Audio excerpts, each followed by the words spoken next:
Hola a todos, muy buenas tardes. Vamos a ir dando comienzo a la presentación de esta tarde. Muchas gracias a todos los clientes, a todas las personas que nos están acompañando una tarde más en uno de nuestros webinars y que bueno, estamos muy contentos de poder estar aquí en otra ocasión hablando un poquito de lo que más nos gusta y es del mercado. En una ocasión yo creo bastante especial, en plena temporada de resultados empresariales, ¿no? Un momento en el que como comentaremos ahora más adelante, ¿no?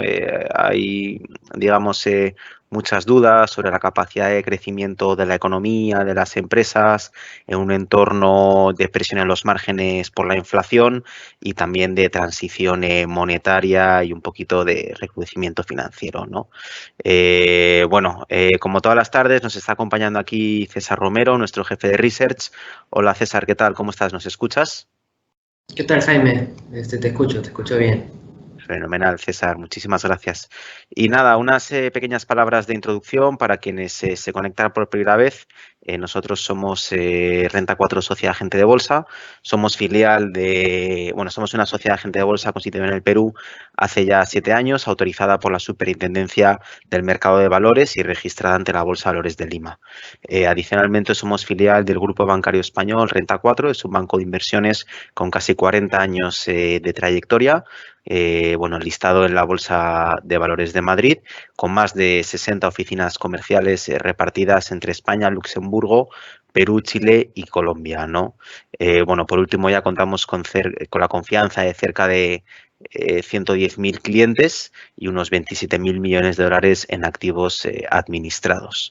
Dando un poquito más paso a lo que vamos a ir hablando esta tarde, como decía al principio, nos encontramos en un momento muy interesante del mercado. Estamos en plena temporada de resultados empresariales y, como decíamos, con el foco muy puesto en lo que son las perspectivas de crecimiento empresarial, pero sobre todo global, ¿no? Veíamos hace unos días al Fondo Monetario Internacional y al Banco Mundial hacer un recorte, ¿no?, de sus perspectivas de crecimiento a nivel mundial, lo que nos llevaba un poco a pensar si es que toda esta transición monetaria de la que hemos venido ya hablando desde hace un tiempo por parte de la Fed es adecuada o realmente está poniendo a la economía en riesgo, ¿no? Entonces, bueno, para poder resolver este tema, pues bueno, nosotros hemos querido organizar esta conferencia y analizar un poco cómo están los resultados de los principales emisores en Estados Unidos, divididos en dos grandes familias, ¿no? Los emisores value y los emisores growth. Bueno, recordemos que durante los últimos 2 años gran parte del crecimiento en las bolsas, en los índices, ha estado concentrada en este tipo de emisores growth, ¿no? Los emisores growth, bueno, son empresas relativamente más jóvenes que el promedio, que crecen a un ritmo significativamente superior y que, bueno, los inversores que se posicionan lo que buscan es la escalabilidad, ¿no? Y a menudo esta palanca suele encontrarse en la tecnología. Entonces, durante los últimos años, como decíamos, ha habido mucha atención en el sector tecnológico, en la capacidad de crecimiento, si era sostenible o no, pero sobre todo en los dígitos a los que estaban creciendo este tipo de empresas en bolsa, ¿no? Por el contrario, pues bueno, yo creo que desde hace ya unos pocos meses pues ha venido cobrando un poquito más de protagonismo las empresas value, ¿no? Pues las empresas ya un poco más consolidadas, ¿no? Con una capacidad de generación de caja ya concreta, muy fuerte, fiable. Que también vamos a estar hablando un poquito de cómo está el resultado de estas dos grandes familias, que tanta atención o que tanto debate han ido generando durante los últimos años, ¿no? Bueno, efectivamente, acabamos de comenzar el mes de mayo. Yo creo que abril ha sido un mes bastante malo para la bolsa norteamericana, ¿vale? Yo creo que, haciendo un poquito de memoria, pues nos puede recordar a muchos lo que podía haber sido 2008 tras la quiebra de Lehman, o marzo de 2020 tras los estallidos de la pandemia, ¿no? Yo creo que hemos visto algo de, digamos, de esperanza, ¿no? En que los resultados de las grandes tecnológicas animasen un poco a las bolsas, ¿no? como decíamos, ¿no? Por la enorme expectativa que han ido generando durante estos años. Y como veremos más adelante, pues nos encontramos con un poco de todo, ¿no? O sea, hay grandes ganadores, hay muchos perdedores también, pero yo creo que merece la pena ir haciendo un pequeño análisis, ¿no? De todo lo que hemos ido viendo. Yo creo que, bueno, empresas como Google, ¿no? A la que veíamos caer casi un 4% tras presentar resultados, pues bueno, preocupa un poco, como decíamos, ¿no? El ritmo de crecimiento a la que pueda conseguir YouTube, la principal fuente de ingresos de esta filial, que es el advertisement, ¿no? Los anuncios. También hemos visto Netflix como corregía muchísimo, ¿no? Facebook, que remontaba un 18% después de haber caído un 25% la última temporada de resultados. Bueno, en definitiva, lo que hemos estado viendo es mucha volatilidad desde comienzos de año, sobre todo volatilidad ligada a empresas growth, a los sectores más vinculados a la tecnología, que bueno, yo creo que toda esta corrección más que nada es un ejercicio de saneamiento, ¿no? Debido un poco a los excesos que hemos tenido los últimos años por la enorme liquidez que hemos ido encontrando en el sistema financiero, en la economía, etcétera, ¿no? Y entonces, bueno, como decíamos, hemos querido organizar esta conferencia para pues charlar un poco con nuestros clientes y trasladarles qué es lo que estamos viendo nosotros, los resultados de las empresas, si es que su capacidad de crecimiento está realmente complicada o, como dice la Fed, estamos creciendo a unos ritmos adecuados, la economía está a un buen nivel y realmente, pues bueno, subidas de tasa de medio punto como la que hemos visto hoy comentar al presidente de la Fed, Jerome Powell, pues realmente no son capaces de poner en riesgo a la economía, ¿no? Entonces, bueno, sin mayor preámbulo, vamos a dar aquí paso a César, que nos va a estar explicando pues bueno, un poco en qué consiste todo este universo value, este universo growth y sobre todo cómo ha estado viendo, pues bueno, los earnings, ¿no? De todas estas empresas, pues bueno, el beneficio por acción, los ingresos, etcétera, cómo han evolucionado respecto del último trimestre y valor por valor, haciendo un enfoque un poco más de bottom-up, que suele ser un poco más top-down, pues esta vez bottom-up, de cómo los principales emisores que nosotros estamos siguiendo, pues están viendo pues todas estas condiciones en sus estados financieros, ¿no? Adelante, César. Ok, gracias Jaime. ¿Qué tal? ¿Cómo están todos? Voy a comentarles un poquito, a ver, sobre 16 empresas, son 8 value, 8 growth. Vamos a estar hablando de estas empresas. Primero un resumen de resultados trimestrales. Bueno, para comentarles un resumen de lo que hemos estado viendo hasta ahora, en los gráficos de la derecha van a poder ver el crecimiento de utilidades netas arriba y el crecimiento de ventas abajo. Esto para las empresas que han reportado hasta ahora, que bueno, ya son casi todas, son más del 80%, y las que las que mejor les ha ido sido energía, materiales, industrial, siendo las tres principales. Las que más han perdido han sido entre financiero, consumo discrecional, probablemente utilities, dependiendo si vemos utilidad neta o ventas. La diferencia aquí, lo más importante, bueno, para empezar por el mercado estadounidense, la tasa de crecimiento ha sido de 7.1%, menor a la de los últimos 5 años que estaba en 15%, menor a la de los últimos 10 años que estaba en 8.8%. De hecho, la tasa de crecimiento que hemos visto ahora, si bien ha sido positiva, ha sido positiva más del 7%, ha sido menor que en los últimos trimestres y que los últimos promedios anuales que hemos estado observando. Entonces, dentro de todo, el crecimiento no ha sido malo, pero de hecho hemos visto que muchos de los sectores se han mantenido con crecimientos bastante bajos y bueno, algunos ya con crecimiento, ¿no? A esto se suma bueno, el impacto de la guerra, que es algo que empezó a finales de febrero y que bueno, el auge empezó en marzo, ¿no? En términos de los impactos que iba a tener sobre diversos tipos de empresas. Entonces, empezando, ¿por qué energía, materiales e industrial son básicamente los sectores que mejor les ha ido? Básicamente porque estos sectores se benefician de un mejor precio de los commodities. Como ustedes sabrán, nuevamente los commodities subieron bastante a raíz de la guerra, bueno, de la invasión de Rusia a Ucrania. Entonces, energía, que es petróleo y gas, más otros pequeños hidrocarburos, creció con bastante fuerza. Materiales, que también es commodities, puede haber algunos productos químicos, pero principalmente metales, y tanto base como preciosos, e industriales, que pueden ser compañías que estén ligadas a empresas de energía, como Caterpillar, que está ligada a empresas de energía y de materiales porque provee de tractores y de otros servicios de infraestructura para que puedan establecerse estos negocios. Entonces, esos tres sectores normalmente van de la mano. Obviamente energía es el que mejor capta y el que mejores ingresos tiene, porque el margen que entra a estas empresas es puro. Si el precio sube en 50%, tus ingresos van a aumentar relativamente en 50%, digamos. Va a ser la misma medida, mientras que otros van a tener que gastar más para poder producir más.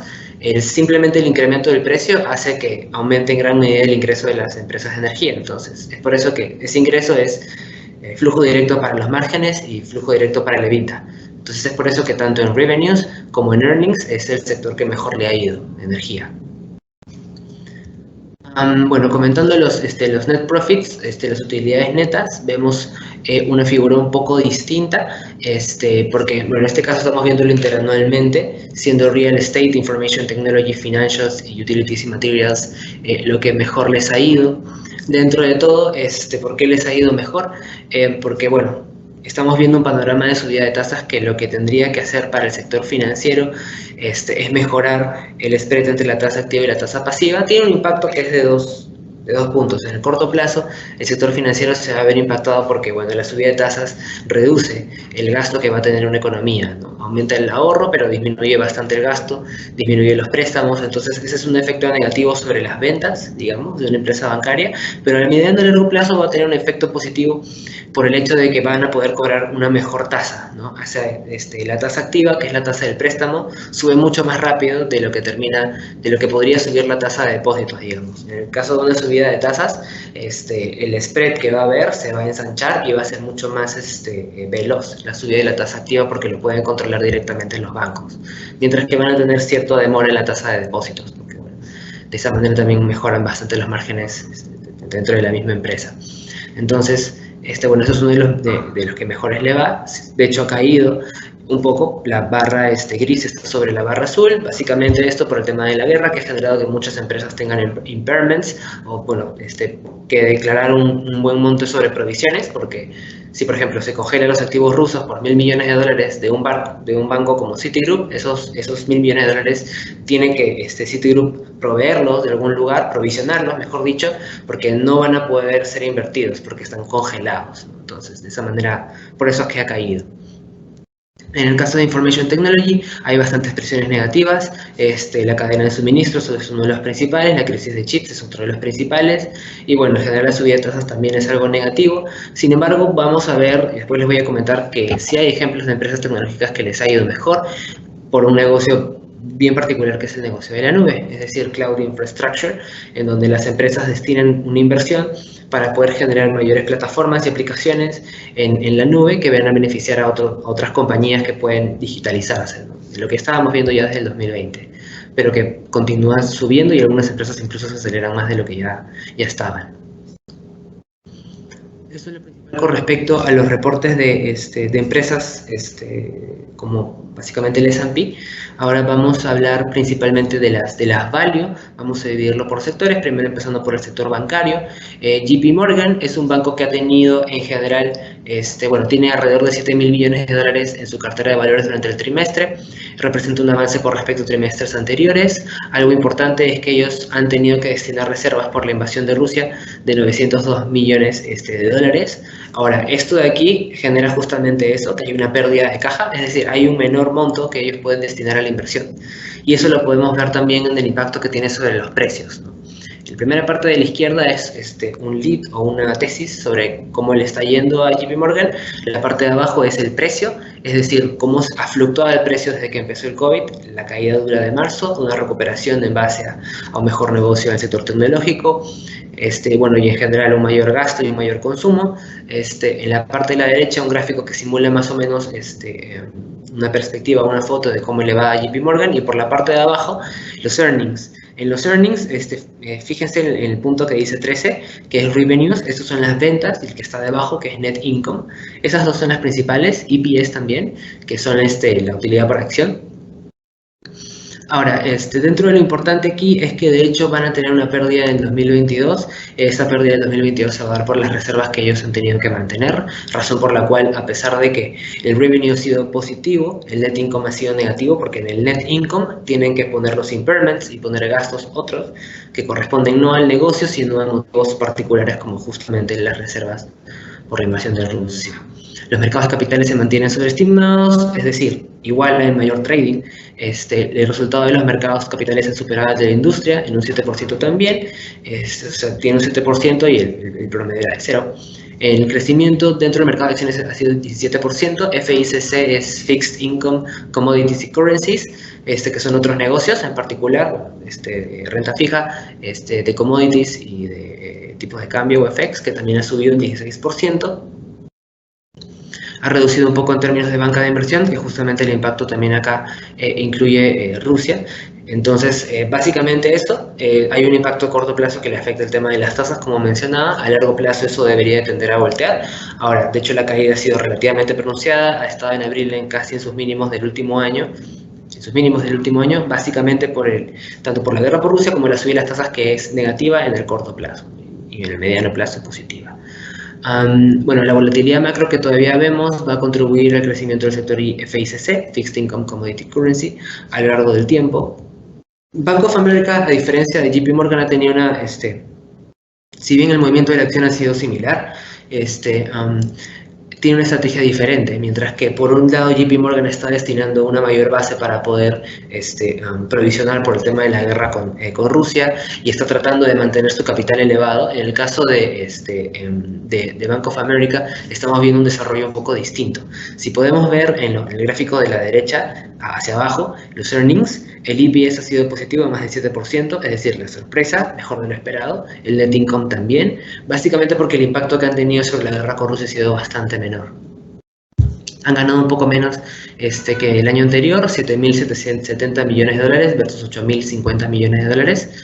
Sin embargo, de todas maneras el EPS ha sido mejor que el estimado. ¿Por qué? Porque no se ha visto tan afectado como JP Morgan. Entonces, si no se ha visto tan afectado, ¿por qué ha caído el precio con tanta rapidez, ¿no? Bueno, la empresa ha liberado millones de reservas, eso ya es correspondiente justamente al tema de la guerra con Rusia. No ha sido tan dura el golpe sobre ellos, entonces ha sido un poco más risk on su movimiento dentro del último mes. Entonces, ¿por qué ha caído? Bueno, ha caído justamente porque la mayor parte del portafolio de una empresa que está más risk on es sobre el portafolio retail, es decir, Bank of America está mucho más apostando a préstamos de personas naturales y como vemos la tasa está subiendo y se va a pronunciar la subida cada vez más, ¿no? Justamente hoy día salió que Jerome Powell está subiendo la tasa, bueno, el FOMC, el comité de la Fed, subiendo la tasa en 50 puntos básicos. Ahora el low y upper bound está en 0,75 y 1%. Se toma 1% como la tasa de la Fed, digamos, pero ese es el rango. Entonces, esta subida de tasas va a golpear en el corto plazo a Bank of America. Podríamos ver una recuperación en el mediano y largo plazo. Si la comparamos con JP Morgan, si el impacto de la guerra es menor, dentro de todo a Bank of America le debería de ir mejor, porque no se ve tan impactado por la guerra con Rusia. Es decir, cualquier movimiento de la guerra con Rusia que pueda significar una pérdida para los mercados estadounidenses, en ese caso Bank of America le va a ir mejor. En el caso de que la economía se siga contrayendo o de que haya una caída dura por el tema de las tasas, a JP Morgan le va a ir mejor porque ellos están destinando un mayor capital para poder sostener estas provisiones y en general el efectivo que ellos mantienen, cosa que de esa manera pueden provisionar un poco la deuda. Entonces, digamos, en el caso de que la economía americana no le vaya tan bien, JP Morgan podría ganar un poco más que Bank of America, que como vemos se destina un poco más a préstamos naturales, entonces eso le va a afectar un poquito más. Pasando a otro sector que también es importante, es el sector retail. Dentro del sector retail estamos viendo una posición positiva dentro de tanto de Coca-Cola como Pepsi, que vamos a hablar después. ¿No? Vemos que el rendimiento de los bancos no ha sido malo, no ha sido bueno, ha estado más o menos en línea. Sin embargo, el guidance en el corto plazo es negativo, a mediano plazo puede ser positivo, pero depende del impacto de las tasas, es decir, si genera un golpe directo en la economía americana, porque va a haber varias subidas de 50 puntos básicos, según lo mencionado por Powell. En el caso de Coca-Cola vemos que el impacto del COVID fue fuerte, de todas maneras, alrededor de casi un 30%, en realidad menos fuerte que en general la industria americana y ya está sobre niveles pre-pandemia y creciendo sólidamente. Entonces, ¿por qué? Bueno, en el caso de Coca-Cola, ellos han tenido una sorpresa en todas las métricas, EPS, Revenue, Net Income, EBITDA también. ¿Por qué han tenido una sorpresa versus todo? Porque como es una empresa gigantesca que es capaz de diversificar un poco y establecer una estrategia de precios que le permita separar diferentes tipos de consumidores, ha logrado entender a cuáles puede cobrarles un poquito más y poder de ahí costear la inflación, que es algo que ese tipo de empresas tiene como un principal driver negativo, ¿no? Entonces, este es uno de los principales efectos que ha tenido en el manejo de Coca-Cola. Han destinado mayor presupuesto para marketing, han buscado una mejor redistribución a lo largo a nivel mundial y mejores estrategias de precios, lo cual ha sido justamente una manera para estar risk off, es decir, si la inflación sube, yo tengo estas métricas como para aguantar mis márgenes, ¿no? Entonces, básicamente ese ha sido el impacto que ha tenido Coca-Cola, bueno, la razón por la cual el margen de utilidad bruta ha aumentado en lugar de retroceder, que era lo más común para ese tipo de empresas. El margen operativo ha aumentado y bueno, se mantiene sobre 16%. Lo único negativo es que de hecho no ha mencionado un guidance para el 2022, a pesar de que incluso este primer trimestre le ha ido bastante bien y las ventas orgánicas han aumentado más del 7%, se espera que sumen 8% en el año. Desacelerándose desde el 2021, sí, pero dentro de todo, digamos, no ha habido ningún cambio en las perspectivas para este año, ¿no? Está reafirmando las métricas con las que ha venido avanzando, desacelerando versus el 2021, pero siempre sobre las estimaciones de Wall Street, tanto para este primer trimestre como para el guidance de 2022. Entonces, a eso obedece que el crecimiento haya sido sostenido en las últimas semanas con respecto a Coca-Cola. Con respecto a Pepsi, estamos viendo que... Perdón, César, Sí. Volviendo aquí a Coca-Cola, yo creo que nos encontramos con un caso muy especial, ¿no? Porque, como comentabas, nos encontramos en una situación donde el crecimiento económico se está desacelerando un poco, hay cierto tipo de preocupaciones sobre si el consumo se va a mantener y, bueno, pues vemos como, además, en un entorno de alza de tasas, ¿no? De un poquito más de complejidad financiera, uno podría llegar a esperar que el consumo se hiciera un poquito más lento, con pues bueno, un poquito, no, todavía incipiente riesgo de recesión, etcétera, etcétera.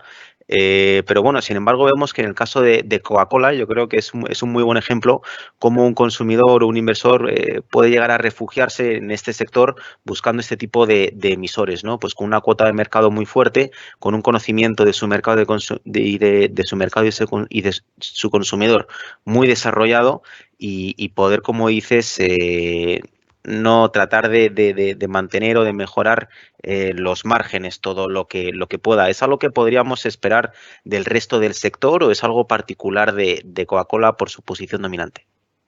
Sí, es algo más particular de la posición dominante que puede tener Coca-Cola, que puede tener Pepsi también. De hecho, no todas las empresas retail han logrado separar un poquito a los consumidores lograr mejores estrategias de fijación de precios. Es algo que obedece un poco a la capacidad financiera que puede tener Coca-Cola como para poder sostener una estrategia un poco más agresiva en ese sentido y que les haya salido bastante bien, porque de todas maneras ser un riesgo es un gran gasto que han hecho, que se puede ver también en acquisitions, divestitures, structural, dentro del gráfico que tengo al medio. O sea, son 90 puntos básicos que está perdiendo en utilidades, ¿no? Entonces, básicamente es eso de ahí el impacto que hemos visto. O sea, es un gasto bastante grande, pero al final han logrado poder aguantar esto. O sea, al final ha terminado siendo positivo, al final suben 100 puntos básicos después.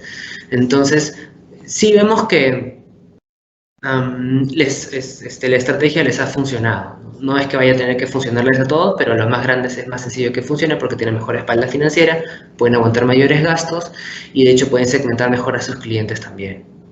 Entonces, en este entorno de mayor inflación, alza de tasas y un poquito de debilidad por el lado de la demanda, pues sí vemos cómo pues bueno, pues en el sector consumo existen este tipo de casos y sobre todo pues Coca-Cola, ¿no? Cómo logra sortear todas estas aguas turbias, digamos. Y cuéntanos, si estabas a punto de hablar un poquito de Pepsi, ¿es similar el caso de Pepsi o hay alguna diferencia material? Ya, en el caso de Pepsi, es relativamente parecido en el sentido de que han logrado también poder hacer un enfoque mejor geográfico y han logrado poder compensar obstáculos de inflacionarios. Ha sido bastante bueno, incluso los organic sales, o sea, las ventas orgánicas, ventas de los mismos lugares, digamos, año versus año, también han mejorado bastante. Dentro de todo ha sido bastante bueno.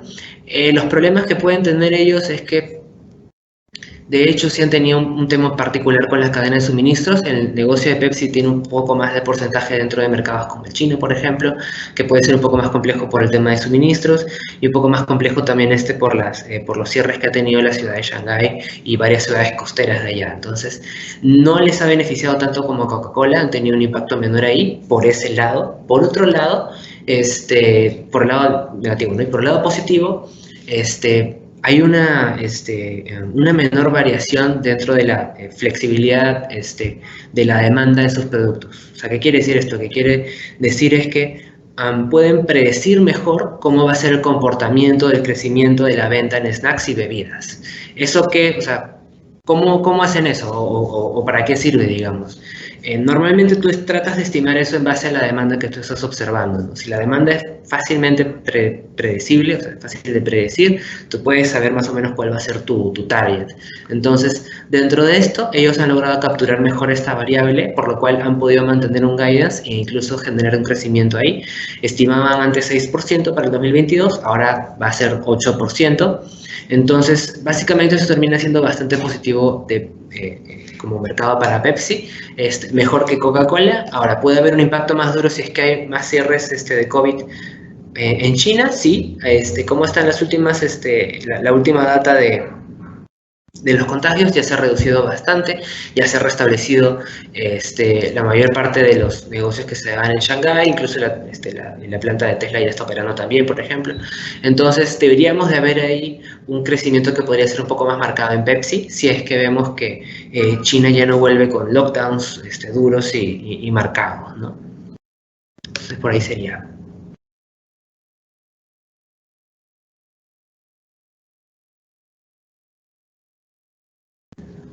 Ok, estábamos hablando de banca, hablamos de retail, ahora vamos a pasar un poco al negocio energético que ya les había comentado un poquito inicialmente. Chevron es una empresa que representa el 7.7% de Berkshire, estando por debajo de Apple y Bank of America, es una de las empresas que mejor le parecen a Warren Buffett. Si vemos dentro de las ganancias internacionales, vamos a ver realizations, que básicamente es el efecto de los precios, que es la mayor parte del cambio entre el cuarto trimestre del 2021 y el primer trimestre del 2022. O sea, en solo 3 meses ha ganado casi 50% más, solamente en ganancias internacionales por el tema de los precios, o sea, que no son en Estados Unidos. La empresa ha informado un EPS ajustado de 3.36, de hecho un poquito por debajo, a pesar de que las ventas, el net income y el EBITDA ha estado por encima. Van a esperar recomprar 10.000 millones de dólares, es decir, buybacks, que en teoría terminan siendo positivos para el inversionista porque reduce la cantidad de acciones, lo cual eleva un poco el precio. Y además genera la solidez de pensar de que una acción está recomprando acciones, lo cual estaría haciendo que disminuya disminuye la variación que puede tener su acción en el mercado. Los volúmenes han estado por encima de las estimaciones, básicamente por el aumento del precio del gas internacional. Entonces, dentro de todo, las métricas han sido positivas para Chevron casi por todos lados. Han ganado más, el EPS ha visto relativamente golpeado, pero bueno, es básicamente porque dentro de todo sí se esperaba que pudiera mantener mejores márgenes. Si bien los márgenes han sido bastante buenos, se esperaba que fueran fantásticos. Entonces no es que le haya ido mal en ese sentido, simplemente no le fue tan bien como el mercado esperaba.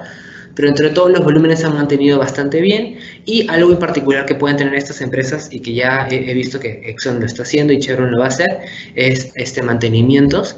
De hecho, el precio del petróleo está sobre niveles no vistos desde los últimos 10 años, me parece. Entonces, un tema en particular es que si ven una desaceleración del precio, van a empezar a aplicar nuevamente mantenimientos y procesos de desarrollo que podrían reducir la producción en momentos en donde el precio nuevamente se restablezca o se reduzca, ¿no? En el caso de que la guerra acabase, por ejemplo.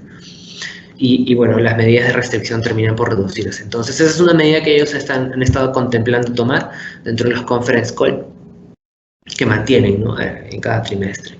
Y bueno, con respecto al precio desde el COVID, vemos una recuperación bastante fuerte, básicamente una tendencia similar a lo que ha sido el precio del crudo.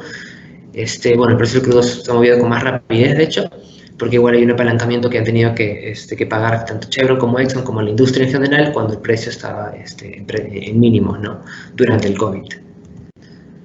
En el caso de Exxon, la situación es relativamente parecida, sin embargo, vemos que su data, sus métricas no han sido tan buenas como las de Chevron. En EPS han estado muy por debajo, revenue con ajustes por encima y net income por debajo. ¿Por qué? Porque básicamente lo que se ha mostrado es que ellos tenían operaciones más fuertes dentro del mercado ruso, así como BP, que es una empresa británica que tiene negocios en Rusia. Si bien ganas por el lado del precio, pierdes un montón por el lado del volumen. Entonces, si esa caída de volumen es más alta que la subida de precios, al final te termina afectando. Entonces, la salida del proyecto Sakhalin 1 en Rusia generó un cargo de 3.4 mil millones de dólares. Entonces, esto ha sido un impacto bastante directo como un impairment, digamos, para Exxon, es decir, una pérdida contable que tienen que marcar luego.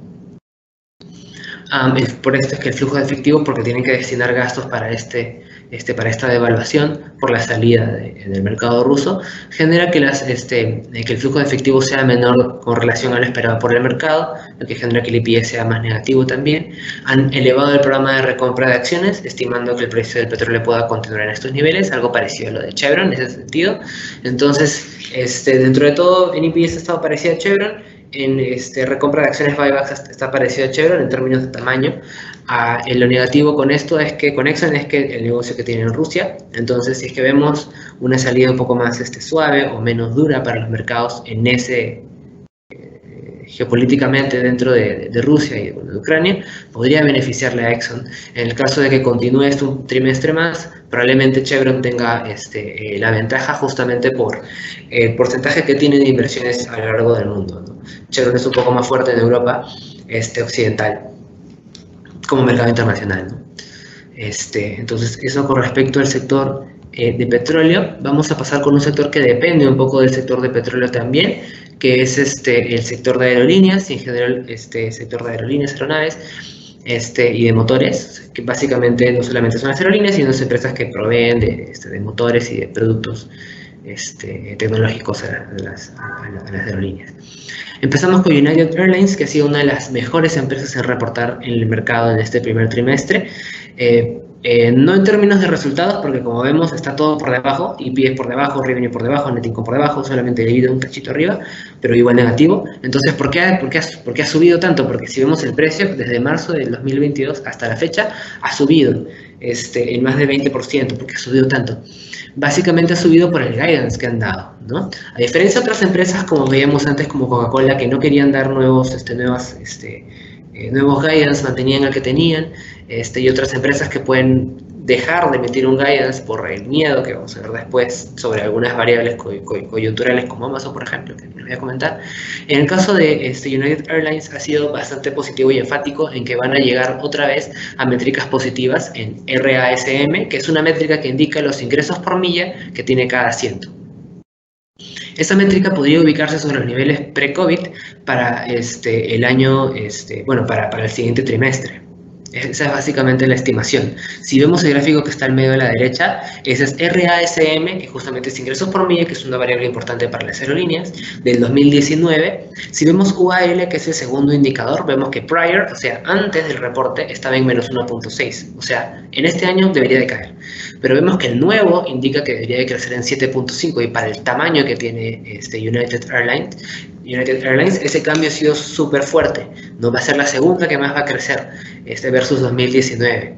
Entonces, esto va a terminar siendo bastante positivo para esta empresa, que de hecho ha tenido que salir de muchos problemas junto con la industria por temas de apalancamiento, por temas de que hubo muchos problemas durante la etapa COVID, ¿no? Por lo cual el precio cayó en más de 60-70%. Entonces, Dentro de todo, esto ha sido bastante bueno, incluso ha sido mejor que los márgenes que han reportado. ¿Por qué? Porque como el precio del combustible ha subido, eso también aumenta los gastos que tiene la empresa. Entonces, si vemos que el guidance ha sido mejor o va a ser mejor para este año de lo que es pronosticado el aumento de precios en el petróleo, que debería de reducirse en la segunda mitad del año, tenemos una rentabilidad muy buena que podría tener United Airlines para la segunda mitad, ¿no?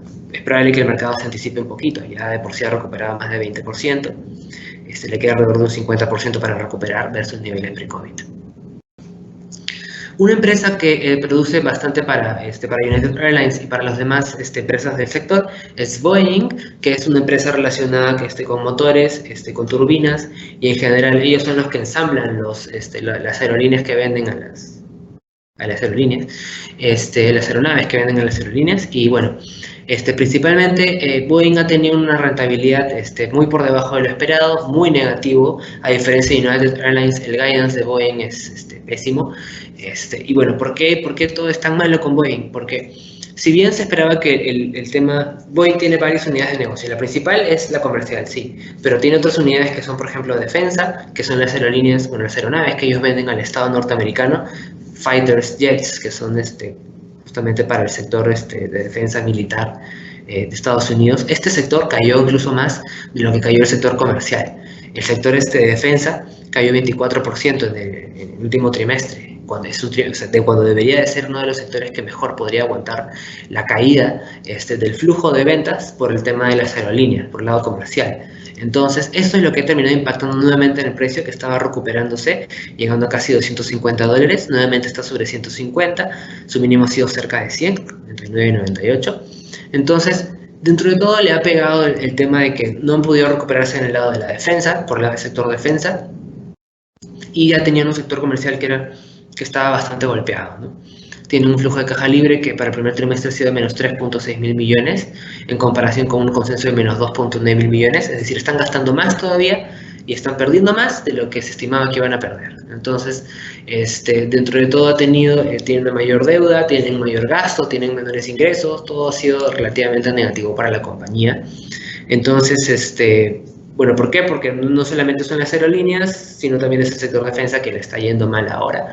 Y eso le golpea bastante más en el apalancamiento, y es por eso que las aerolíneas despegan un poquito, mientras que empresas como Boeing se mantienen por debajo, ¿no? Aunque todavía no recuperan. Y parece que no van a recuperar a corto o mediano plazo. Eso por el lado value, que estábamos viendo empresas relacionadas con los commodities, empresas relacionadas con negocios estables, si bien algunas con caídas muy fuertes, algunas que no mostraban guidance.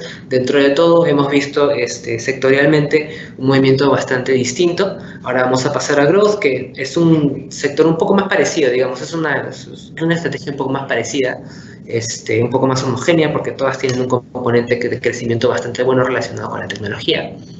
Entonces vamos a pasar ahí. Sí, aquí como comentas, César, yo creo que es importante hacer hincapié en esto que dices, ¿no? Bueno, el universo value, además de ser más grande que el growth, pues es más homogéneo, ¿no? O sea, quiero decir, ves un poco los resultados, o sea, ves preocupaciones en los márgenes, ves temas inflacionarios, la subida de las materias primas, los problemas en las cadenas de suministro, cierto tipo de problemas que pueden llegar a poner en apuros la capacidad de generación de ingresos de este tipo de emisores, pero efectivamente, pues dentro de todo, en su amplia mayoría, pues han sabido sorprender en beneficio por acción las estimaciones que tenía Wall Street sobre ellos para este trimestre, ¿no?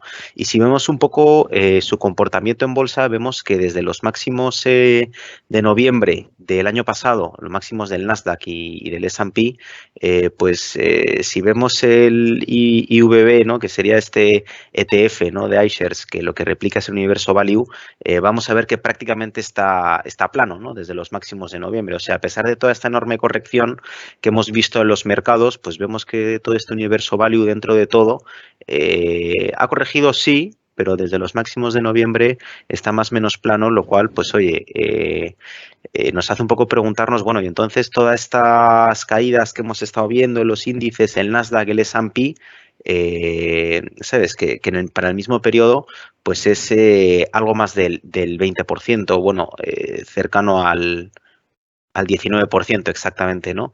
Entonces sí, yo creo que había mucha concentración, ¿no? Si miramos el S&P, todas estas caídas vienen por este tipo de emisores que vas a empezar a comentar ahora. Había un riesgo de concentración por tipo de emisor tecnológico bastante potente, y ahí pues comparando ese comportamiento, ¿no?, de los emisores value, del universo value dentro del S&P comparado con el universo growth, pues vemos unas lecturas muy distintas, ¿no? Vemos con una caída de cerca del 20% y el otro prácticamente está plano, ¿no? Entonces yo creo que es aquí, en esta parte de la charla, donde vamos a ver un poco más de disparidad, un poco más de movimiento, por llamarlo de alguna forma, en lo que han sido los resultados y la reacción de los mercados, ¿no, César? Sí, como son empresas, bueno, growth, cada quien tiene una especie de tendencia basada en el crecimiento de su negocio en particular, entonces pueden ser impactos mucho más individuales, ¿no? Mientras que Exxon y Chevron son bastante parecidas, el movimiento ha sido parecido, los bancos han sido parecidos, entonces dentro de todo, y bueno, consumo masivo parecido, en este caso puede ser bastante más divergente, justamente porque hay partes del negocio que pueden estar bien, partes del negocio que pueden estar mal, y como todo el ingreso está concentrado en una ganancia futura, eso puede llevar a varias discrepancias entre los precios de las acciones y entre los negocios. Entonces sí, va a ser un poco más movido, digamos, el cambio en las acciones growth. Ahora, empezamos entonces con Microsoft, que ha sido una de las mejores en términos de las que mejor ha reportado. Vamos a empezar a hablar de su negocio llamado Azure. Este negocio básicamente son el negocio de infraestructura en la nube que ellos tienen. Hay tres principales: el Azure de Microsoft, Amazon Web Services de Amazon y el de Google. Esos tres están dominando, ¿no? El Google fue el que dominaba más el mercado antes, luego otro Amazon lentamente, luego otro Microsoft como fuerza, luego Amazon le metió un poco más y ahorita están entre Azure y Amazon con más fuerza que Google, digamos, creciendo a más velocidad que Google. A ver, entonces, ¿qué es lo que ha pasado con Azure? A pesar de que este es un sector que, dentro de las ganancias de Microsoft, que le fue mejor a partir de la pandemia, y vamos a ver que varios van a crecer a partir de la pandemia, mientras que las acciones value más bien caen a partir de esto, se ha vuelto a acelerar el crecimiento. La tasa de crecimiento de Azure ha sido de 49% versus un 46% que estaba ubicado en el trimestre anterior. Esto de acá indica que la velocidad con la que las empresas están adoptando infraestructura en la nube para digitalizar sus negocios está mejorando nuevamente. Entonces, esto indica que todavía Microsoft tiene cierto espacio para crecer, no nada más es la que te vende los softwares o la que te vende el Microsoft Office o los aplicativos, los desktops, las laptops, sino también te vende algo que es no solamente, bueno, nuevo ya no es tanto, pero sí no es algo que va a ser requerido por todas las empresas. Estamos en Teams ahorita, que es de Microsoft, por ejemplo.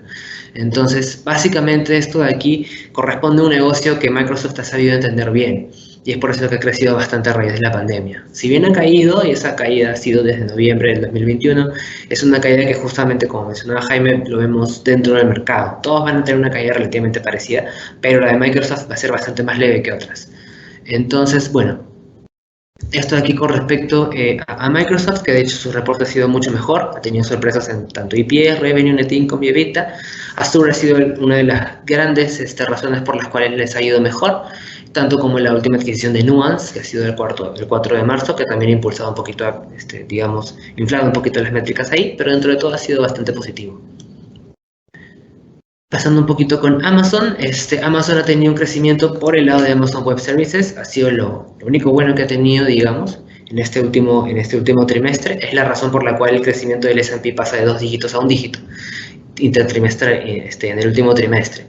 Entonces, ¿esto por qué? Básicamente porque hemos visto una caída tanto del guidance como del crecimiento de las ventas por el lado de retail, o sea, por el lado que es el core business de Amazon. Incluso hemos visto un decrecimiento por el lado de las ventas online, que es la razón de ser de Amazon, digamos, ¿no? O por lo que más se le conoce. Los ingresos del segundo trimestre y el guidance han sido peores de lo que se temían los inversores, que temían ya una desaceleración de estos sectores. Ellos justamente dentro de su conference call han mencionado bastante el tema de los suministros. Como es una empresa que depende casi el 100% de su sector retail por el lado de las del movimiento de sus productos desde los almacenes hasta los lugares y establecimientos a nivel Estados Unidos y a nivel internacional, sí se ha visto un impacto más duro dentro de sus ventas, que podrían tener otro tipo de productos que pueden tener establecimientos fijos, ¿no? Como Coca-Cola o como Coca-Cola o Pepsi, que pueden tener ventas en establecimientos, ¿no?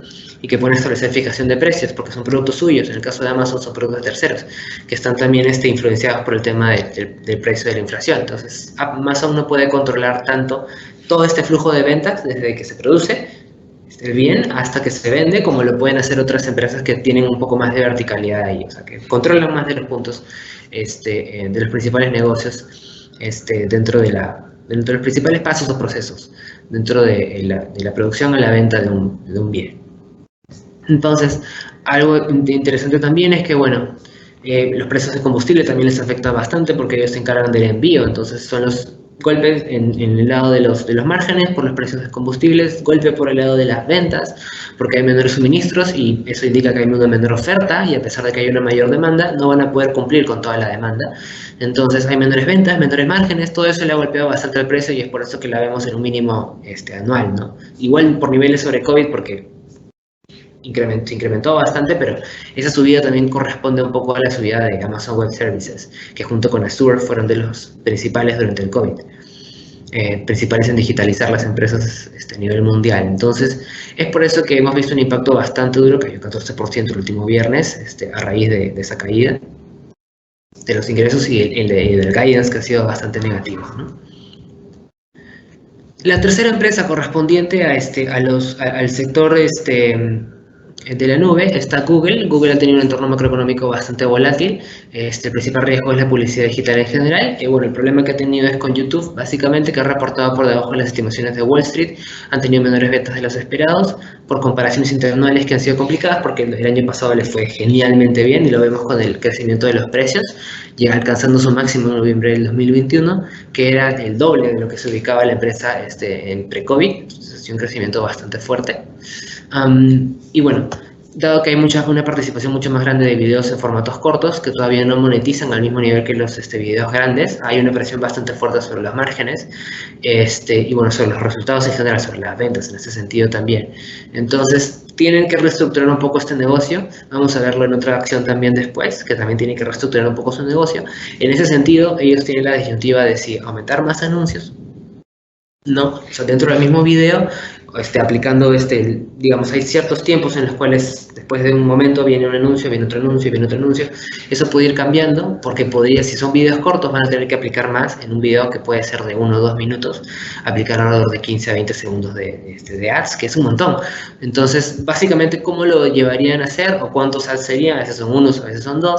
Eso termina siendo bastante relativo y es algo que Google todavía no ha mencionado, ¿no? Ahorita todavía son especulaciones. Entonces, ellos tienen que reestructurar un poco esto y con esto se va a ver cuál va a ser el enfoque de crecimiento de largo plazo, ¿no? En lugar de las ganancias operativas, que dentro de todo no le fue tan mal, el revenue cayó en 0.09% versus, o sea, el estimado versus el actual. Entonces, no es que le haya ido materialmente mal, es solamente que en los márgenes sí se va a ver impactado en el corto y mediano plazo si es que no logra haber un cambio, ¿no? Si vemos Alphabet Revenues en el gráfico del medio, vemos que de todas maneras ha caído con respecto al último trimestre, pero interanualmente ha subido en 23%. Entonces, de hecho, estamos viendo que se desacelera por el tema del COVID, ¿no? Una acción que ha sorprendido a todos por el crecimiento que ha tenido en el corto plazo es la acción de Meta, o bueno, Facebook llamada anteriormente, Meta Platforms ahora. La empresa matriz ha registrado un crecimiento de usuarios mejor de lo esperado. Ha sido un crecimiento bastante fuerte en Estados Unidos y en el resto del mundo. El ticket de Estados Unidos es bastante grande. Entonces, aumentar en 50 millones ha sido una variable muy importante para Facebook en Estados Unidos, ¿no? A pesar de que en sus métricas el revenue cae, el net income cae, el EPS cae, no importa mucho porque es una empresa growth, es una empresa que depende de que tener más usuarios para poder cargarles más ads, ¿no? Para poder tener un ingreso más por cada uno, mediante las empresas que terminan por financiar alguna aplicación de marketing en sus plataformas. Entonces, básicamente, no le fue mal del todo, no le fue bien, pero su guidance para el año es bastante mejor porque el último trimestre que reportó se esperaba que tuviera que continuase su caída, ¿no? Y que fácilmente le vaya peor con respecto a TikTok, que competitivamente le está yendo mucho mejor que a Meta. Y esto podría ser una desaceleración bastante fuerte, ¿no? El último trimestre que reportó del año 2021 marcó la caída más fuerte que se ha visto en el mercado en la historia, en términos de market cap, por el tamaño que tiene y por la fuerza con la que cayó. Entonces, básicamente estamos viendo una recuperación lenta de Meta que podría continuar siempre y cuando la aceleración que hemos visto en números de usuarios continúe. Ya tiene 4.000 millones de usuarios mensuales activos y 3.000 millones de usuarios activos diarios. Entonces, ha sumado bastante, continúa creciendo y bueno, podría seguir creciendo en el corto plazo, ¿no? Y dependería que el precio recupere a que continúe con mayores usuarios para poder cargar un mayor ingreso por cada uno de ellos.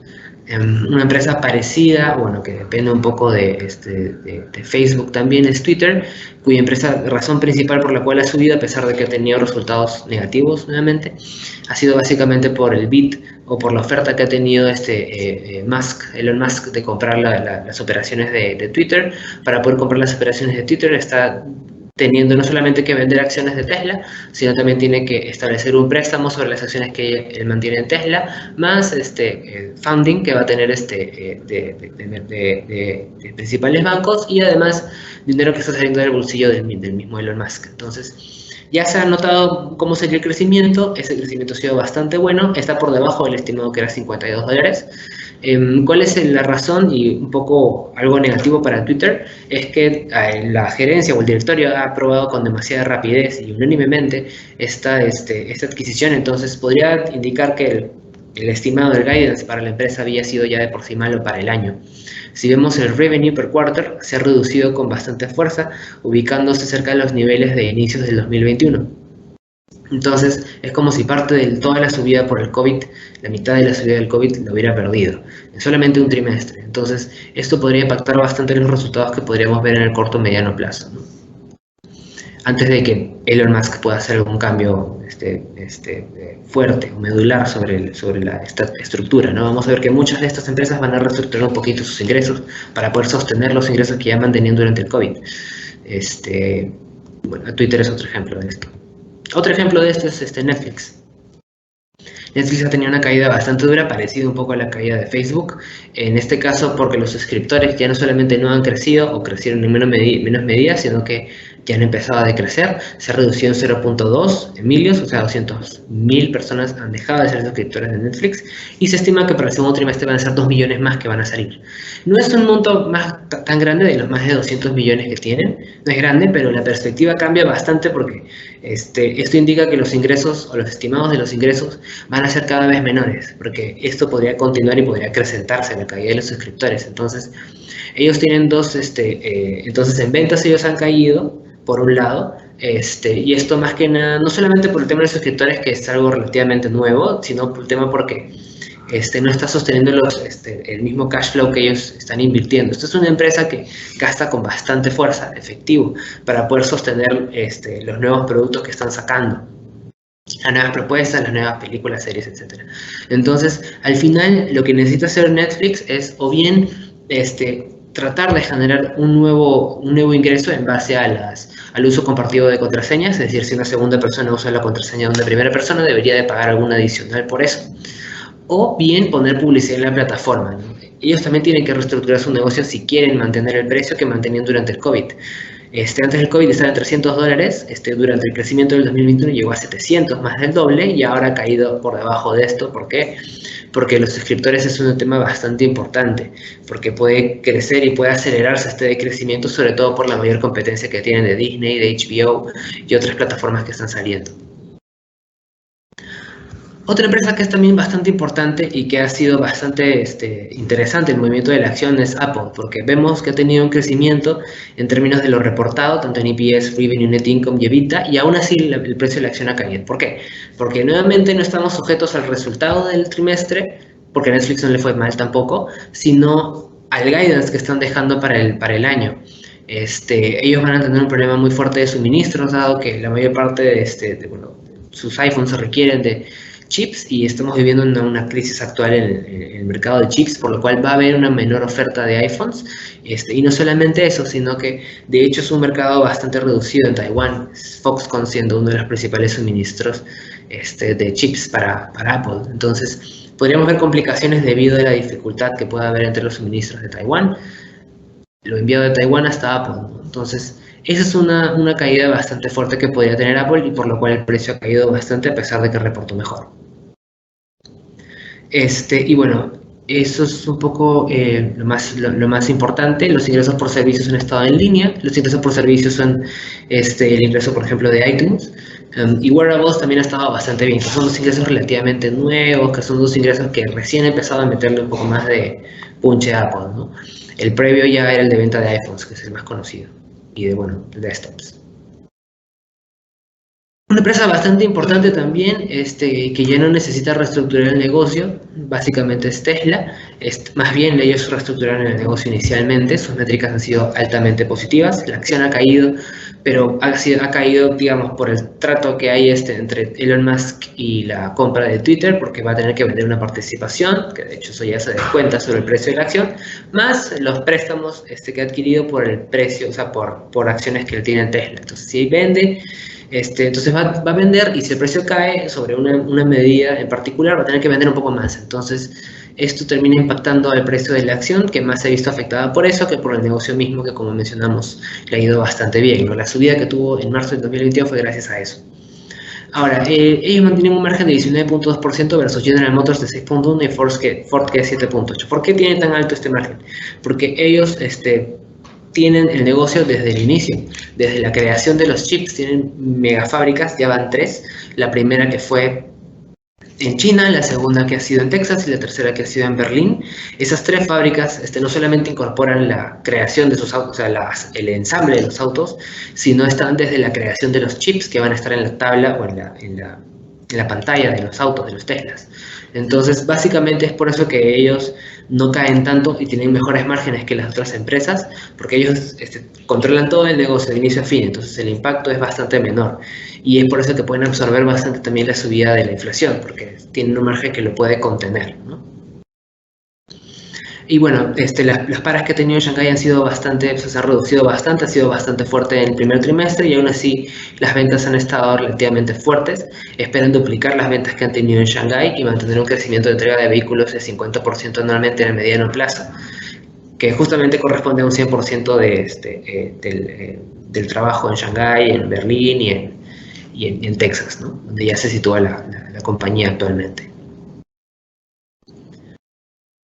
Entonces, bueno, ya hemos hablado un poco de las acciones principales y los movimientos más rápidos, más fuertes que han tenido, cuáles necesitan reestructurar un poco el negocio, cuáles han mantenido bien sus proyecciones. De hecho, las acciones growth son las que tienen que reestructurar el negocio por lo general cuando les va mal, porque tienen que tratar de mejorar las tendencias que nuevamente pueden estar negativas, mientras que las value probablemente, o sea, en la tendencia les va a ir mal en un momento, después van a recuperar, después les va a ir mal, después van a recuperar.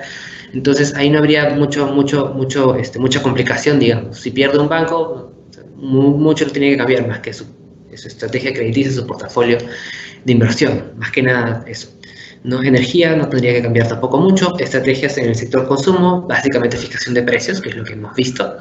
Y en el sector de las aerolíneas, tratar de mantener a flote la empresa mientras haya efectos negativos o shocks negativos como el COVID.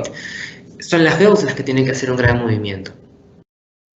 Para acabar entonces con esta parte voy a comentarles un poco acerca de cómo ve el mercado a las acciones, bueno, a nivel sectorial. El rubro Energy es el que más va y le dan, o sea, le tienen más confianza que va a subir. Info Technology es el segundo, el último es Consumer Staples. Sin embargo, a pesar de que vemos que están más bullish o están con mejores expectativas para el sector energético, es uno de los que menos rentabilidad les daría. A nivel anual te debería dar 16.5% invertir en el sector energético, mientras que Communication Services te podría dar 38%. ¿Cuál es la diferencia? Que bueno, los primeros sectores en el gráfico de abajo son los que más golpeados han estado, entonces por eso es que tienen mejores upsides. Y energía, como ha sido uno de los que más ha subido, el que más ha subido, es que por eso, digamos, su upside es bastante menor, ¿no? Menor que el del S&P. Entonces, bueno, básicamente con ese sentido con la presentación es decirles, bueno, sí se ve bastante bien el sector energético, que tanto puede capturar a alguien en rentabilidad con el sector energético, probablemente no tanto como otras acciones, pero nuevamente, Communication Services, Communication Discretionary, Information Technology, las 3 son growth. Entonces, si uno quiere invertir en una de estas, probablemente sea más recomendable invertir en el sector, porque como vemos, una que otra tiene que hacer reestructurar su negocio. Lo tiene que hacer Netflix, lo tiene que hacer Google. Entonces, lo tendría que hacer un poco Amazon. Entonces, este tipo de movimientos van a ser bastante importantes. Entonces, lo mejor sería poder invertir en un ETF que te involucre tanto a Amazon que le va mal como Tesla que le va bien, ¿no? Entonces, el golpe que te va a dar por un mal reporte no va a ser tan fuerte. Y igual vas a tener la tendencia positiva de confiar en que les va a ir bien, ¿no? Es un poco más eso en ese sentido. El qué tanto mejor les puede ir en el año a estas empresas. Eso básicamente en esta sección. Fenomenal. Muchísimas gracias, César, por el detalle. Bueno, que nos ha ido dejando, ¿no? Todos y cada uno de los 16 emisores que has estado comentando esta tarde. Y bueno, tu view particular, el view del mercado. Me gustaría, bueno, yo creo que nos han ido dejando aquí algunas preguntas, ¿no? Pero me gustaría ir haciéndote alguna ya más a título personal mío, ¿no? A medida que te iba escuchando. Me llamaba mucho la atención, yo creo que ha llamado mucho la atención al mercado recientemente el caso de Netflix y el caso de Facebook, ¿no? Yo creo que si bien son modelos distintos y bueno, se basa un poco en el número de tráfico de usuarios diarios, en la capacidad de monetizar este tipo de tráfico de ambos emisores. Si mal no recuerdo, el último trimestre hemos visto a Facebook, como decías, ¿no? Hacer la caída o la pérdida de market cap más grande de la historia, que creo que eran como que unos, bueno, algo más de 400 billones, no sé exactamente cuánto era, pero bueno, algo monstruoso. Llamaba un poco la atención cómo se estaba endureciendo para este tipo de empresas que viven de la publicidad, de los anuncios, este tipo de condiciones, ¿no? Eso yo creo que, además de un guidance un poquito peor para Facebook, le hacía caer bastante y ahora le hemos visto remontar pues bueno, cerca del 19%, ¿no? En el After Hours, tras publicar sus resultados. ¿Tú crees que podríamos haber visto un suelo para este tipo de empresas? O sea, bueno, orientadas o centradas en torno a la generación de ingresos en base a la publicidad por el tráfico de usuarios, o de hecho crees bueno, que todavía puede haber un poco más de pérdida, o crees que el mercado le ha perdido completamente la confianza a estos quizás plates, stay at home? ¿Cómo lo estás viendo tú? Sí, en ese sentido, hay empresas, por ejemplo, como Facebook, a las que el mercado les perdió un poco la confianza al inicio, en el trimestre anterior, pero luego vimos que le recuperó con bastante rapidez, viendo que el negocio al final no les estaba, se había desacelerado. Eso fue únicamente algo de un único trimestre. Facebook nuevamente ha empezado a crecer. Entonces, depende un poco de cómo van a reestructurar un poco las ventas que tienen por ad services, ¿no? ¿Por qué? Porque nuevamente, los ingresos que tuvieron durante el COVID no los van a volver a tener probablemente. Entonces, ¿cómo tratar de llegar nuevamente a eso? ¿Cómo tratar de que tus perspectivas sean igual de positivas? Como probablemente no puedas aumentar la cantidad de usuarios como la aumentaste antes, vas a tener que buscar aumentar los ingresos, ¿no? El P por Q vas a tener que buscar que sea igual. Entonces, todo está en que puedan lograr alcanzar una estrategia que les beneficie a ellos sin tener que golpear mucho al consumo de los usuarios, ¿no? Sin tener que generar un mayor gasto para los usuarios. Entonces, o qué tanto podría aumentar este gasto, ¿no? Entonces, dependería un poco más de eso. Creería que aquí tendríamos que ver un poco por empresas que también podrían ellos recuperar. Por ejemplo, en el sector de Amazon tiene el colchón que es Amazon Web Services, entonces sería difícil pensar que ellos sería mal y que podría seguir cayendo, dado que tiene un sector que continúa bastante fuerte. En el caso de Facebook, digamos, su principal negocio son los ads y es casi lo principal de Facebook. Entonces Meta es algo que todavía va a estar a largo plazo. A ellos sí podría ser un poco más difícil y podría tomarles un poco más de tiempo y tienen menores perspectivas. En el caso de Google, tiene también el sector de la nube, que también ha sido bastante, se ha acelerado bastante en el caso de Google, pero dentro de todo, por ahí podría tener cierto soporte en el caso de que YouTube termine por no ser tan rentable como se esperaba, ¿no? Entonces, es eso y esperar a que recuperen, que podrían seguir cayendo si es que no les va bien, pero ya es una apuesta a la gerencia de las empresas. Sí, además aquí, como dices, estos negocios de la nube, ¿no? Como Amazon Web Services, ¿no? O Azure, Yo creo que a priori todos nos pensábamos que también estaba vinculado con ese stay at home, ¿no? De la digitalización y tal, pero parece que ha venido un poco más para quedarse, o más bien dicho, siguen creciendo a una tasa sorprendentemente grande, ¿no? Sí, o sea, de hecho sí, era un poco inesperado que crezcan más en la medida en la que han crecido. Ujú. Eso quizás porque a lo mejor no depende tanto del consumo individual de los usuarios, como por ejemplo, oye, pues yo puedo llegar a casa, estar en Facebook o enredar, perder tiempo por ahí, digamos, que a lo mejor todos estos servicios del cloud computing tiene algo que ver, algo más que ver con las empresas o tiene algo más que ver con directamente con los usuarios. ¿Tú cómo estás viendo la demanda de este tipo de servicios, de este nicho concreto, ¿no? De este subsector? Básicamente es business to business, esa parte de lo que es cloud computing. De hecho, es para establecer red o networks para, por ejemplo, Salesforce, para otras empresas que pueden empezar a desarrollar bases de datos. Entonces, el cloud computing es algo que básicamente funciona en las empresas para poder desarrollar un mejor sistema interno y para poder desarrollar aplicaciones para tanto sus empleados como para los clientes, ¿no? O sea, Amazon Web Services lo usó para su propio motor de búsqueda, que es uno de los más rápidos y con el mejor algoritmo que hay. O sea, te lo bota por todos lados lo que tú estás pidiendo. Entonces, es un poco así, ¿no? Qué tan efectivo puede ser su modelo y bueno, los tres continúan bastante bien, sobre todo Microsoft y Amazon. Ujú.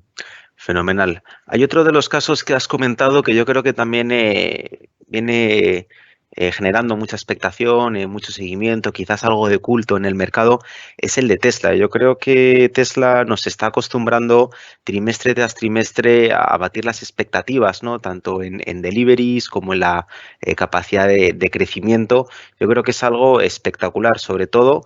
eh, bueno, en un contexto en el que hemos estado hablando de los problemas en las cadenas de suministro, a nivel sectorial, no quiero decir, las cadenas de suministro, la escasez de semiconductores, todo este tipo de cosas, y a pesar de este tipo de problemas que afecta, que sufre toda la industria y también Tesla particularmente, sí hemos visto cómo han conseguido ampliar los márgenes. ¿Tú crees que esta situación podría darle algo más de ventaja a Tesla?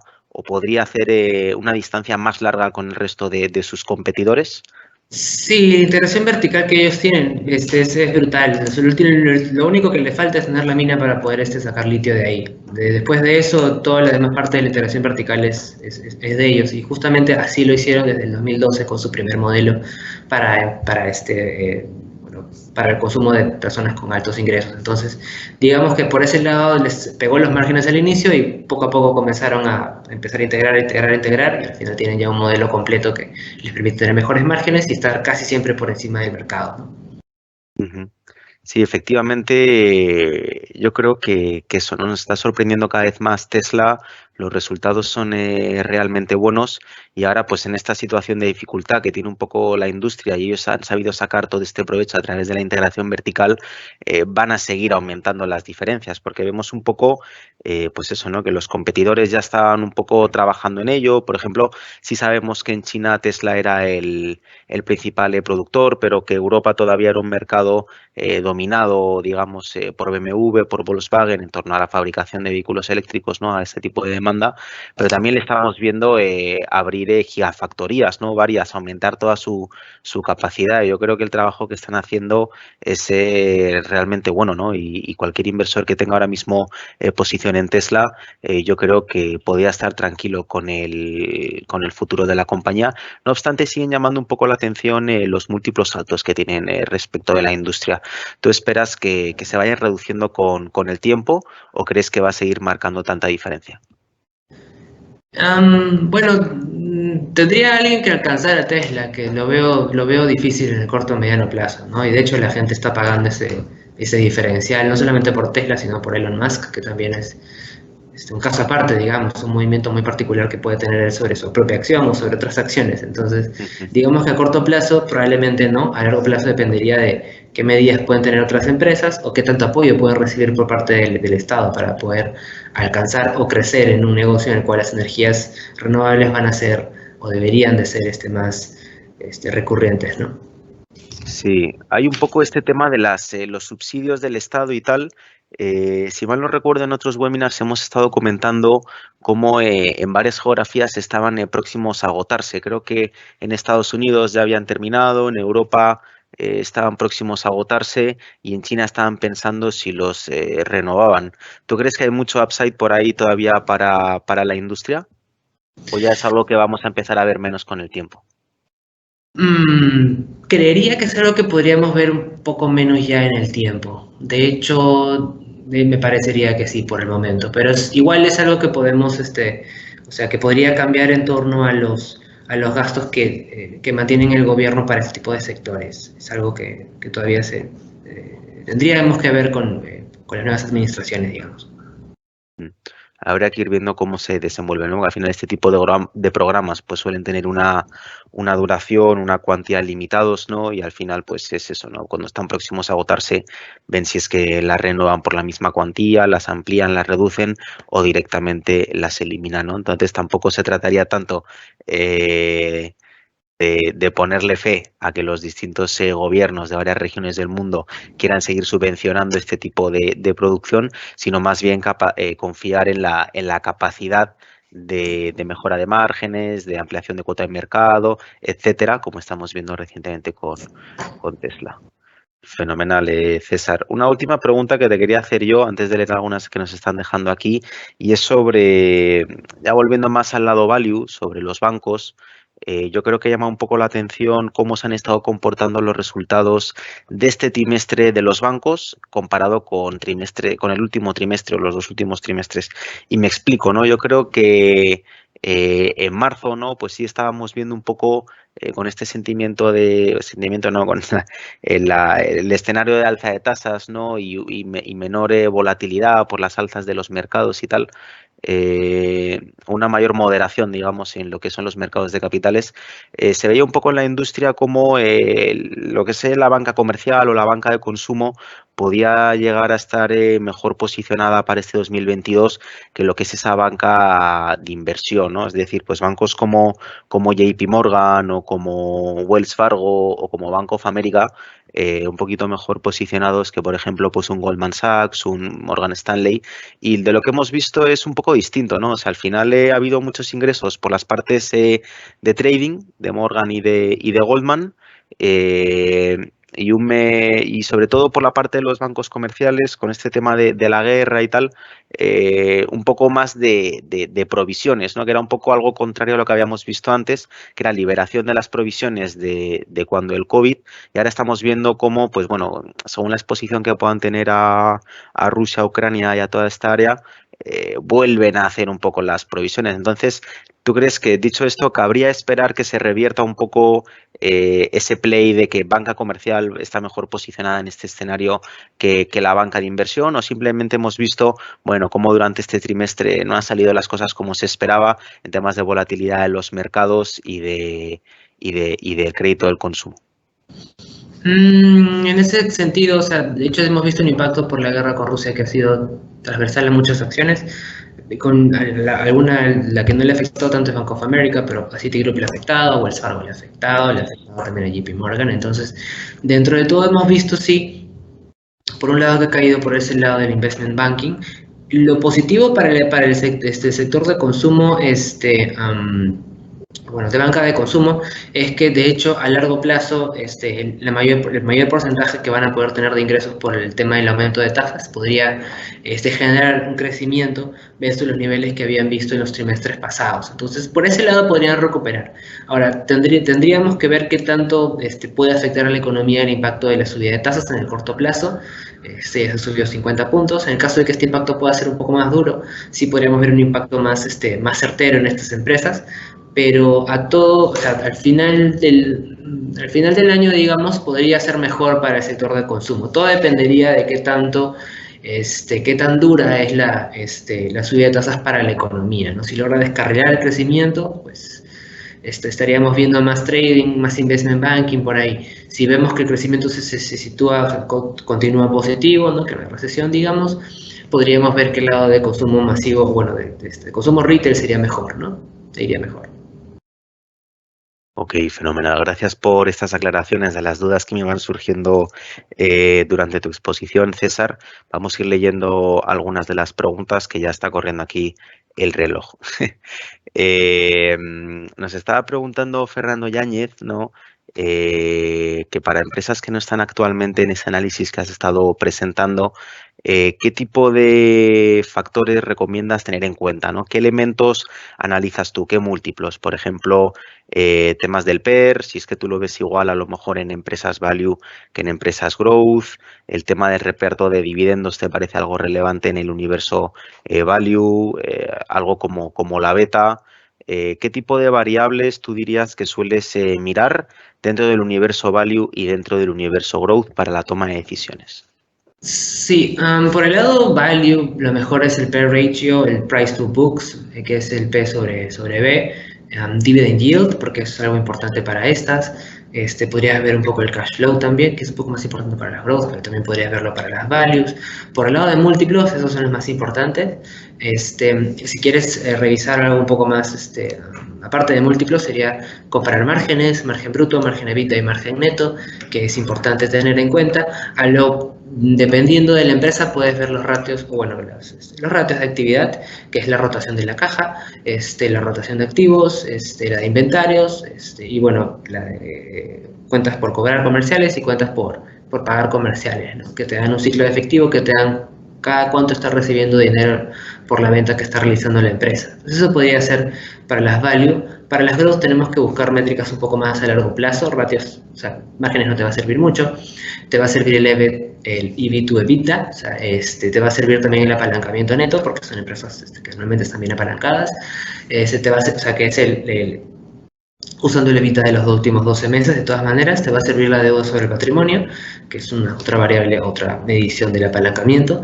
Y bueno, en términos de proyecciones, te va a servir comparar un poco cuáles son las tasas en las cuales ellos están apalancando, que es un poco más difícil de sacar, pero podría ser interesante si es que se logra tener una idea de dónde sale la deuda, ¿no? O por lo menos el beta, en otro sentido, para ver por lo menos la sensibilidad de la acción, ¿no? Por lo menos eso podría ser bueno. Fenomenal, muchas gracias, César. Vamos a ver, nos están aquí también preguntando sobre acciones particulares que no están dentro del análisis. Yo, por favor, animo a todas las personas que quieran saber cuál es nuestra opinión sobre valores concretos, estrategias concretas. Insisto, fuera de lo que estamos comentando hoy, que por favor nos den una llamada, nos escriban. El correo electrónico al que pueden contactarnos es asesoría@renta4 con número.pe, ¿vale? Entonces ahí nos pueden mandar un email o también nos pueden, bueno, en nuestra página web también hay un teléfono de contacto, un email de contacto y nosotros encantados de ponernos en contacto con ustedes y resolver cualquier duda individual, ¿vale? Bueno, también nos están preguntando, más allá de un poco de esto, en el contexto de inflación, de problemas de cadenas de suministros, de guerra, de transición monetaria, alza de tasas, ¿tú ahora mismo dónde te posicionarías, César? ¿Con un portafolio con un sesgo un poco más growth o con un sesgo un poco más value? Yo entiendo que una combinación de los dos siempre va a ser recomendable, pero ahora mismo, dada la gran corrección que hemos visto en los mercados, un poco este escenario también, ¿cómo lo verías tú? E insisto, o sea, esto lejos de que sea una recomendación particular, es la opinión personal de César. ¿Cómo lo verías tú, César? Dentro de todo, el portafolio value ha crecido en gran medida ya en el primer trimestre. Hay acciones dentro del sector industrial o dentro del sector de commodities, que es energía y materiales, que ya han subido. Por el lado growth hemos visto una recuperación en el corto plazo, justamente por el anuncio de Jerome Powell de que no va a haber aumentos de 75 puntos básicos, por lo menos no se ha conversado de uno hasta el momento. Entonces, eso podría ser interesante en términos de qué tanto puede hacer la Fed para poder, o sea, qué tantas subidas puede llegar a hacer la Fed versus lo que el mercado está esperando, ¿no? El mercado tiende a sobrereaccionar un poco, entonces cada vez que el mercado esté sobrereaccionando y la Fed tranquilice un poco las aguas, vamos a ver una recuperación bastante de growth. Si fuese mi opinión personal, yo daría un poquito más a growth que a value en este momento. Entiendo que a principios de año sería un poco más value, esperando un aumento más de los commodities, commodities, pero estamos viendo que muchos ya están llegando a sus topes, por lo menos el del crudo, por ejemplo, está llegando a su tope en $110, está en 106, 107, no tiene tanto espacio. Podríamos ver algún porcentaje de crecimiento en el sector financiero, que sería lo que más rescataría dentro del sector value, dentro de esta estrategia, mientras que por el lado growth, tenemos a tres bien particulares. Yo empezaría por consumo discrecional, que igual tiene un componente que puede ser cíclico y otro componente que es no cíclico, es decir, puede tener un poco de consumer staples también. Entonces, por ese lado podríamos, como por ejemplo Nike o McDonald's, que son más consumo discrecional, a pesar de que tienen una parte muy fuerte dentro del consumo masivo. Entonces, es justamente ese tipo de acciones que podrían ser relativamente rentables en el tiempo y que tienen negocios en mercados que pueden ser un poco más movidos, como Nike China, por ejemplo. Entonces, eso podría generar cierto interés, ¿no? Si el mercado continúa avanzando positivamente, entraría un poco más hacia tech y luego a telecomunicaciones. En el caso de que el mercado no empiece a reaccionar, entraría un poco más dentro de real estate, que pues, a pesar de que está caro, igual tiene cierto potencial de crecimiento versus un aumento de la inflación. Y bueno, ya mencioné banca y entraría un poco más también en pharma, más o menos en ese sentido. Fenomenal, gracias César. Yo personalmente me quedo con el primer comentario que hacías, donde bueno, ahora mismo, tal y como estamos ahora mismo, growth, ¿no? Yo creo que ves un poco los múltiplos, ves un poco el discurso de la Fed, cómo se lo ha estado tomando el mercado. Yo creo que efectivamente, ¿no? Yo tengo un sesgo particular por lo que es la inversión growth, me interesa bastante. Y bueno, como se suele decir, ¿no? Quienes estamos en el mercado, o tienes buenas noticias o tienes buenos niveles de entrada. Entonces yo creo que las noticias ahora mismo alrededor del universo growth pues pueden ser muy distintas de las que eran hace un año, pero también los niveles de entrada, los precios, las valoraciones, los múltiplos también lo son, ¿vale? Bueno, por último, ya para ir cerrando, tenemos aquí otra pregunta en línea con lo que comentábamos, ¿no? Del negocio de cloud computing, que tiene un poco que ver con esto que comentábamos estos últimos minutos, y nos preguntan, bueno, ¿cuánto tiempo más creen que va a tener empuje el negocio del cloud computing? Yo creo, ¿no, César?, que decir cuándo va a terminar o cuándo se va a empezar a ralentizar es muy complicado y no va así, ¿no? Yo creo que es un poco ir analizando la tasa de crecimiento que tiene. Dinos, César, ¿cuándo ha sido el último dato de crecimiento para Amazon Web Services o Azure? Azure ha sido 49%, Amazon Web Services un poco más de 20%. Año a año. Claro, son pues eso, líneas de negocio que están creciendo, entiendo, en ventas, ¿no? De en torno al 50% año a año. Son, yo creo que unas cifras enormes, es un negocio buenísimo. Y lo que hay que ir viendo, yo creo, como todo es cómo está esa curva de crecimiento, o sea, es, cómo se va a ir haciendo un poquito más lenta con el tiempo o no, pero bueno, eso tiende a ser, ¿no? En el momento en el que vayamos viendo que la curva se va haciendo un poquito más lenta, ya puedes intuir que bueno, que pues va a dejar de ser algo tan growth y a lo mejor va a poder empezar a pasar a ser algo un poquito más value, ¿no? Por decirlo de alguna forma. Pero yo creo que todavía con un ritmo de crecimiento año a año del 50%, yo creo que es muy complicado que veamos a 1, 2 o 3 o 4 años, pues que pases del 50 a un crecimiento negativo o que te quedes estancado en el 5 o en el 8%, ¿no? Sí, a grandes rasgos creería que sí, por el momento. Fenomenal. Bueno, si les parece bien, vamos a ir dejando hasta aquí la conferencia de hoy. Como les decíamos hace unos minutos, cualquier duda particular que tengan, por favor, nos encantaría resolverla una a una con las personas.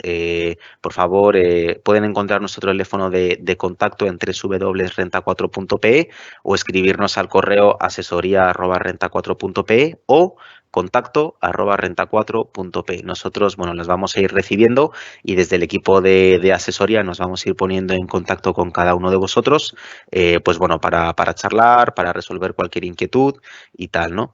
Así que, bueno, muchísimas gracias a todos por acompañarnos una tarde más y, por supuesto, muchísimas gracias a César por esta magnífica exposición.